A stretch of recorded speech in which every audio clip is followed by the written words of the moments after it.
नमस्कार दोस्तों, ज्योतिष, हस्तरेखा एवं वास्तु विशेषज्ञ आचार्य पंडित गिरीश बारोलिया के चैनल में आपका स्वागत है।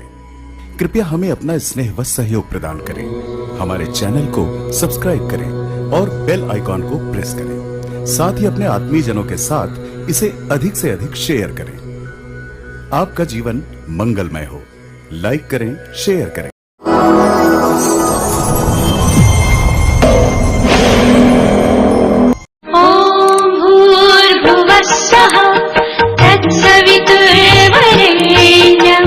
भर्गो देवस्य धीमहि धियो यो नः प्रचोदयात्। मित्रों, व्यक्ति की साधना में यदि कोई सबसे ज़्यादा व्यवधान उत्पन्न होता है या कोई चीज़ व्यवधान उत्पन्न करती है, वो उसकी नकारात्मक सोच। व्यक्ति को ऐसा लगता है कि हम किसी की निंदा करें या हम कुछ उल्टा बोलें तो हम बड़े जल्दी लोगों में जाने लगेंगे। व्यक्ति साधना करता है, लेकिन साधना में बड़े जल्दी फल प्राप्त करना चाहता है। फल बड़े जल्दी तो प्राप्त नहीं होते, लेकिन उसको समझ में आता है कि जब हम किसी की निंदा करेंगे तो निश्चित रूप से हम उससे ऊपर उठ जाएंगे। दूसरों को गिरा कर के व्यक्ति ऊपर उठना चाहता है। यदि एक लाइन खींची हुई है तो उससे बड़ी लाइन करना हमारे लिए कठिन होता है। हम उसको मिटा करके अपनी लाइन को बड़ी करना चाहते हैं, क्योंकि यदि आप उससे बड़ी रेखा करेंगे तो फिर आपको उसके जैसा बनना पड़ेगा, उससे अच्छे काम करना पड़ेंगे जो आप कर नहीं सकते हैं। इसलिए हम किसी चीज़ को पाने के लिए इतने आतुर रहते हैं और फिर ये सोचते हैं कि हमने इससे ज़्यादा पा लिया क्योंकि ये व्यक्ति तो वैसा है। तो उसकी यदि कोई बुराई हमें मिल जाती है तो फिर हम दिन रात उसी बुराई में ये सिद्ध करने के लिए लगे रहते हैं कि इससे अच्छी स्थिति में हम हैं। तो आज हम इसी संदर्भ में चर्चा करेंगे कि व्यक्ति निंदा क्यों करता है, और जो साधक होता है उसे इन सब चीज़ों से परे हो जाना चाहिए। किसी की निंदा करना और उसके बाद समझना कि हम इससे ऊपर हैं, यह उसका सोचना गलत है। राधे राधे, जय श्री कृष्णा। नमस्कार, मैं आचार्य पंडित गिरीश बारोलिया। मित्रों, एक गांव में एक महामूर्ख व्यक्ति था। कोई उससे बात ही नहीं करता था। वो जब किसी व्यक्ति के पास जाता, लोगों के पास जाता, वो उसके लिए जो है छटकार देते थे कि नहीं, हमें आपसे बात नहीं करना। वो व्यक्ति बड़ा परेशान था। न गांव के लोग मेरे पास बैठते हैं, न मुझसे बातचीत करते हैं, मैं अकेला पड़ गया हूँ। एक दिन उस गांव में एक साधु आए। उनसे उसने अपनी व्यथा सुनाई कि महाराज, मुझसे कोई भी व्यक्ति बात नहीं करना चाहता। मैं जिस किसी के भी पास जाता हूँ वो मुझे अपने पास बैठने भी नहीं देते हैं। मैं करूँ तो क्या करूँ? सब लोग मुझे इस गांव का महामूर्ख समझते हैं। तो उस महात्मा ने बोला कि तुम एक काम करो, जो भी व्यक्ति जो चीज़ बोले उसका उल्टा बोलना, उसके उल्टे बात करना चालू कर देना, और बोले 1 हफ्ते के बाद तुम मेरे पास में आना। वो व्यक्ति गांव में गया। कुछ लोग बोल रहे थे कि देखो सूर्य उग रहा है, कितनी अच्छी छटा इसकी दिखाई दे रही है। उस महामूर्ख ने बोला, काय का सूर्य? कैसा सूरज? काय की सुंदर छटा, आग का गोला है, लोग इसे जबरदस्ती भगवान बोलते हैं। काय के चांद तारे, चंद्रमा काय का सुंदर है, उसमें तो गड्ढे ही गड्ढे हैं। हर चीज़ को उसने नकारना चालू कर दिया। लोगों ने बोला कि तुलसीदास जी ने कितनी अच्छी रामचरितमानस लिखा। बोले खाक लिखी है। बोले सब बोले कपोल कल्पना लिख दी है इसमें। इस प्रकार का कोई होता है कि ऐसे कोई राम थे क्या? उसने ईश्वर के सत्ता को नकार दिया। उसने बोला कोई ईश्वर नहीं होता है। एक हफ्ते के पश्चात जब वो उस संत के पास में आया तो स्थिति ही बदल गई थी। वो अकेला नहीं आया, उसके गले में जो है फूलों की मालाएं डली हुई थी ढेर सारी, और हजारों जो है उसके शिष्य उसके साथ में आए। मित्रों, यही सब हम करते हैं। जब हम ऑफिस जा रहे होते हैं और लगता है कि हम लेट हो गए हैं, घर में झगड़ा करके जाते हैं कि हमारे लिए देरी हो गई है, लेकिन जैसे ही आप घर से बाहर निकले और किसी ने बोल दिया कि पड़ोसी की लड़की जो है किसी के साथ भाग गई, आप वहीं खड़े होकर के रस लेने लगेंगे। फिर आप भूल जाएंगे कि हमें ऑफिस भी जाना था। दूसरों की बुराई सुनने में व्यक्ति को बड़ा आनंद आता है। उसको ऐसा लगता है कि हम दूसरे से बेटर हैं, हम दूसरे से अच्छे हैं। किसी संत महात्मा के बारे में यदि कोई गलत बात पता चल जाए आपको, तो दिन भर जो है ना टीवी पे आप देखेंगे वही न्यूज़ छाई रहती है। क्योंकि आप अच्छे तो बन नहीं सकते, आप उस संत जैसे तो नहीं बन सकते, आप ना ही राम जैसे बन सकते, ना आप कृष्ण जैसे बन सकते हो, ना आप जीसस जैसे बन सकते हो, ना आप बुद्ध जैसे बन सकते हो। लेकिन उनको यदि कोई व्यक्ति गाली दे दे तो बड़ा सरल है, आलोचना करना बड़ा सरल है। इसलिए आपने देखा होगा कि टीवी पर जो हम समाचार सुनते हैं या समाचार पत्रों में जो भी समाचार आते हैं वो सब नकारात्मकता से भरे हुए होते हैं।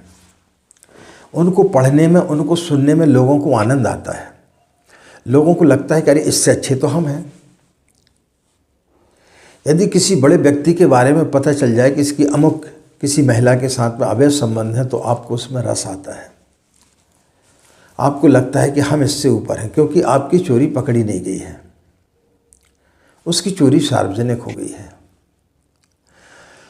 तो जो व्यक्ति बड़ा होता है उसके बारे में कुछ यदि आप गलत बोल देंगे तो वो एक ब्रेकिंग न्यूज़ बन जाती है। ऐसे यदि आप चाहें कि आपको दुनिया जाने तो आपको कोई नहीं जानेगा, लेकिन आप देश के प्रधानमंत्री को गाली दे दें या कोई बड़ी हस्ती को गाली दे दें तो वो एक ब्रेकिंग न्यूज़ बन जाएगी। न्यूज़ वालों को क्या चाहिए? दिन भर जो है नकारात्मक न्यूज़ चलाते हैं, क्योंकि उसके कारण ही लोग उसको देखते हैं। जब लोग उसको देखते हैं तो उनको संतुष्टि होती है कि नहीं, इस व्यक्ति से बेटर हम हैं, हमें संतुष्टि मिलती है। कहीं कोई अच्छी खबर यदि कोई बता दे तो उस चैनल को कोई भी नहीं देखेगा। जिस पेपर में यदि सकारात्मक खबरें ही आना प्रारंभ हो जाए तो आप देखोगे वो पेपर बिकना बंद हो जाएगा, क्योंकि व्यक्ति सकारात्मक चीज़ें सुनना ही नहीं चाहता। कल्पना करो कि यदि टीवी में, न्यूज़ चैनलों में यदि ये आने लगे कि अमुक व्यक्ति जो है एक बहुत बड़ा साधक है और उसने इतनी साधना की, इसके पास इतनी बड़ी शक्तियाँ हैं, या भगवान राम ऐसे थे, भगवान कृष्ण ऐसे थे, उनके बारे में यदि बताना चालू कर दे न्यूज़ वाले, तो उनकी न्यूज़ कौन देखेगा? लेकिन उसी न्यूज़ चैनल पर 4 लोगों को बिठाल करके और ये सिद्ध किया जाए कि भगवान कृष्ण जो है वो भी साधारण व्यक्ति थे, उन्होंने भी जो है प्रेम विवाह किया था, या उन्होंने भी ऐसा गलत काम किया था, या भगवान राम ने जो है अपनी पत्नी का परित्याग कर दिया था, तो उसमें कई डिबेट चालू हो जाएगी। उसमें लोगों को आनंद आता है, उसमें लोगों को लगता है कि नहीं, हम राम से भी बड़े हैं। राम जैसे तो नहीं बन सकते, क्योंकि वो बनना कठिन है, कृष्ण बनना कठिन है, जीसस बनना कठिन है। आप साधना करते आचार्य पंडित श्री राम शर्मा जैसा बनना बहुत कठिन है। कई युग लग जाएंगे तब कहीं जा कर के आप कुछ हद तक उनके समान बन पाएंगे। लेकिन उनको गाली देने से तुरंत आपको लाभ मिल जाएगा। कई लोग हैं टीवी चैनल पर आते, कई कथावाचक होते हैं, तो वो इस प्रकार की बात बोल देते हैं कि स्त्रियों को गायत्री मंत्र नहीं जपना चाहिए। तुरंत वो उनका जो वीडियो है ना वो वायरल हो जाता है, क्योंकि उन्होंने एक सिद्ध पुरुष ने जिस चीज़ को बताया कि ऐसा होना चाहिए उसके विरोध में बात कर दी। अब उसमें आपको कुछ लगना तो है नहीं है, आपने विरोध कर दिया किसी ऐसे व्यक्ति का जिसको पूरा विश्व जानता, उस व्यक्ति की बात का आपने विरोध कर दिया। जैसे ही आप उसका विरोध करेंगे तो तुरंत आप हाईलाइट हो जाएंगे। आप YouTube चैनल देखते होंगे, उसमें कितने थंबनेल लोग बनाते हैं। 200 साल बाद ये घटना घट रही है, 2000 साल बाद इस प्रकार की घटना घट रही है। आदमी बड़ा प्रभावित हो जाता है। 2000 साल बाद ऐसी घटना, तुरंत उसको देखता, और जब उसको सुनता है तो उसमें कुछ भी नहीं रहता है ऐसा। तो लोगों को प्रभावित करने के लिए जब तक आप नकारात्मक चीज़ नहीं लाएंगे तब तक व्यक्ति आपकी बात को सुनता नहीं है। इसलिए हमारे दिमाग में 24 घंटे नकारात्मक विचार ही आते रहते हैं, सकारात्मक विचार कभी आते ही नहीं हैं। हमारे गांव के पास में एक हमारे रिश्तेदार थे दूर के, वो जबलपुर यूनिवर्सिटी में HOD थे।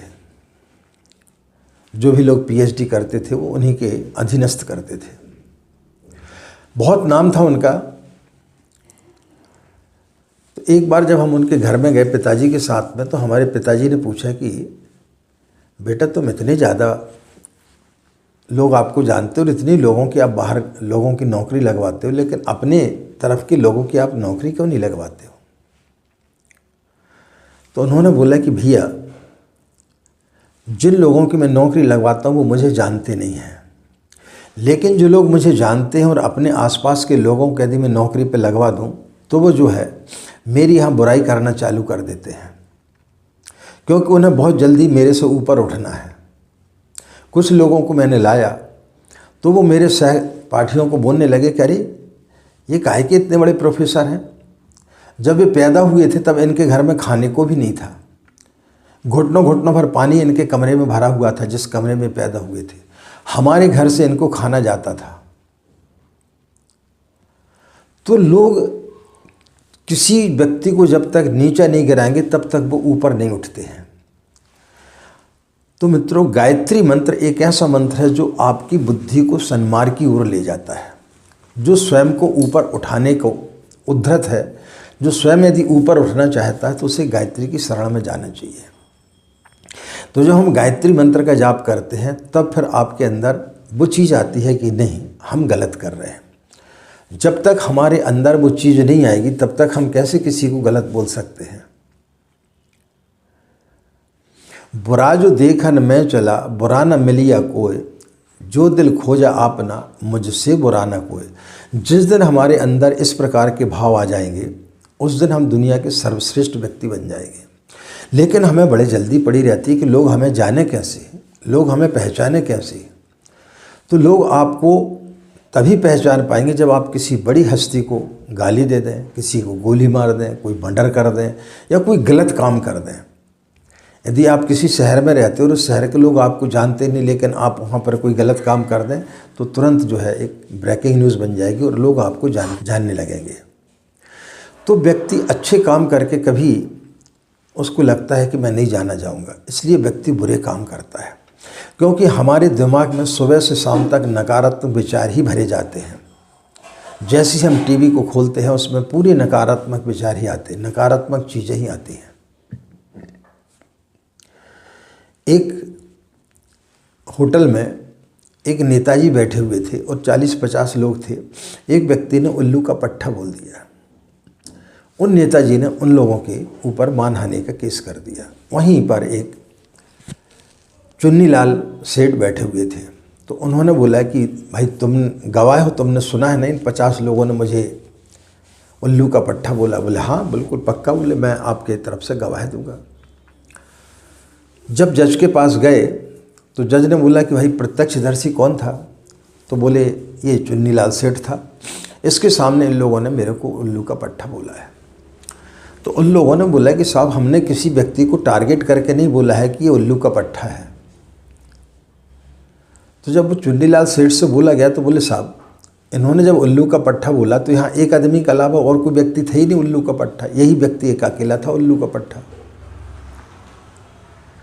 तो इस प्रकार से हम जो है अपने आप को लोगों के सामने प्रस्तुत करते हैं और बहुत जल्दी से जल्दी जो है हम चाहते हैं कि हमें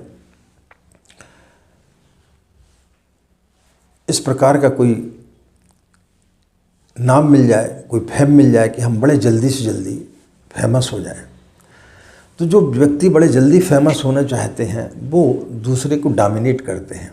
इसलिए मित्रों जीवन में सदा याद रखें कि यदि कोई लाइन खींची है, विवेकानंद जी ने बोला है कि यदि किसी ने एक रेखा खींच दी है तो आपको यदि उस रेखा से बड़ी करना है तो अपने आप की रेखा को बड़ी कर, उस रेखा को यदि छोटी करना है तो उसके नीचे एक बड़ी रेखा खींच दें, यानी आप उससे ज़्यादा बड़े बन जाएं, उसको मिटाने का प्रयास न करें। तो जिस दिन आप ये प्रयास बंद कर देंगे उस दिन निश्चित रूप से आप एक सच्चे साधक बन जाएंगे गायत्री के। तो मित्रों, गायत्री मंत्र हमें हमेशा सकारात्मक विचारों में ले जाता है। सकारात्मक विचार रखें, नकारात्मक विचार छोड़ें, जल्दबाजी ना करें। हर चीज़ को धैर्य से यदि करेंगे तो निश्चित रूप से आपको सफलता जो है आपके कदमों को चूमेगी। आशा मित्रों यह जानकारी आपके लिए अच्छी लगी होगी। इन्हीं कामनाओं के साथ में कि आपका दिन मंगलमय हो, आप लोग खुश रहें, मस्त रहें। पूज्य गुरुदेव एवं माँ गायत्री का सूक्ष्म संरक्षण आपको सदैव मिलता रहे। हमें आज्ञा दें। नमस्कार। ओम शांति।